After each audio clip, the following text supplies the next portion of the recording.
নমস্কার তোমাদের সবাইকে সানা স্মাইল এডুকেশন সেন্টারে স্বাগত জানিয়ে আজকের ক্লাসটি শুরু করছি। আজকে তোমাদের সঙ্গে আলোচনা করব তোমরা যারা চতুর্থ শ্রেণীর প্রথম পর্যায়ক্রমিক মূল্যায়ন পরীক্ষা দেবে তোমাদের জন্য প্রশ্ন বিচিত্রা থেকে সমাধান করব পরিবেশ বিষয় মডেল নাম্বার 7। চলো দেরি না করে মূল বিষয়ে যাওয়া যাক। দেখো কি আছে কয়ের ব্যাঙের ছাতা একটি উদ্ভিদ, অপশন আ। ক্ষয় দেখো গায়ে কাটা থাকে, উত্তর লিখব সজারুর, অপশন হস্যই। গয়ে দেখো গ্যাসের ভর আছে, অপশন আ। জন্মের 6 মাস হলে দাঁত গজাতে শুরু করে। পরটা দেখো শূন্যস্থান পূরণ।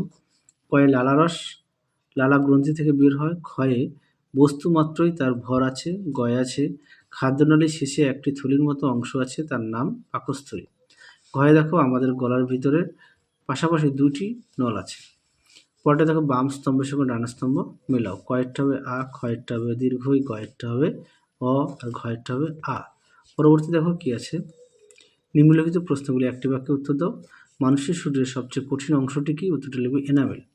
ক্ষয়ে দেখো উত্তরটা হবে গান্ধীজি। একটু প্রশ্নটা একটু দেখে নিও। পরবর্তী দেখো কি আছে, গয়ের প্রশ্ন উত্তরটা হবে তরল ও গ্যাসীয়। ঘদাগের প্রশ্ন উত্তরটা হবে জলজ প্রাণী হচ্ছে জলজ প্রাণী, তারপর হচ্ছে মাছের রং লাল আর চিংড়ির রং সাদা। পরেরটা দেখো উমদাকে সাঁতার কাটার সুবিধার জন্য হাঁসের শরীরে কি কি বিশেষত্ব আছে? উত্তরটা লিখবে লিপ্ত পদ। ছয় দেখো উত্তরটা হবে গ্রেলিং।